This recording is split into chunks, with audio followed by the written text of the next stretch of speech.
లో A2గా జగన్ రెంటపాళ్ల పర్యటన సందర్భంగా తాను వెళ్తున్న వాహనం కింద పడి చీలి సింగయ్య మృతికి కారణమైన వైకాపా అధినేత మాజీ సీఎం జగన్పై కేసు నమోదైంది. ఈ కేసులో ఆయన రెండో నిందితుడిగా పోలీసులు పేర్కొన్నారు.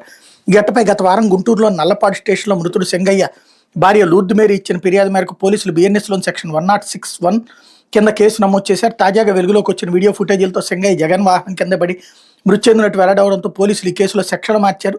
తెలిసి మరణానికి కారణమయ్యారని BNSలోని 105, 49 సెక్షన్ల కింద కేసు నమోదు చేశారు. వాహనం నడిపిన డ్రైవర్ రమణారెడ్డిని ఇదే కేసులో A1గా చేర్చారు.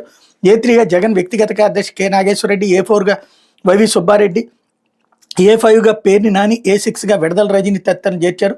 గుంటూరు జిల్లా SP సతీష్ కుమార్ ఆదివారం రాత్రి విలేకరుల సమావేశం నిర్వహించి వెల్లడించిన వివరాల ప్రకారం 18 మాజీ సీఎం జగన్ తాడేపల్లి నుంచి రెంటపాళ్ల విగ్రహావిష్కరణకు వెళ్ళడానికి కాన్వాయ్లోని 11 వాహనాలతో పాటు 3 వాహనాలకు అనుమతి ఇచ్చాం.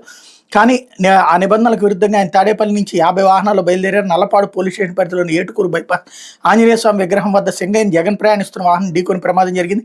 ఆ ప్రమాదంలో గాయపడిన సింగయ్యను రోడ్డు పక్కన పడుకోబెట్టినట్టు సమాచారం రావడంతో 108 ఆసుపత్రికి తరలించి అప్పటికే మృతి చెందినట్లు వైద్యులు నిర్ధారించారు. సింగయ్య భార్య లూర్దు మేరీ ఫిర్యాదు మేరకు 106(1) సెక్షన్ కింద కేసు నమోదు చేశామన్నటువంటి వార్తని హైలైట్ చేశారు. పునరావాసానికి అడుగు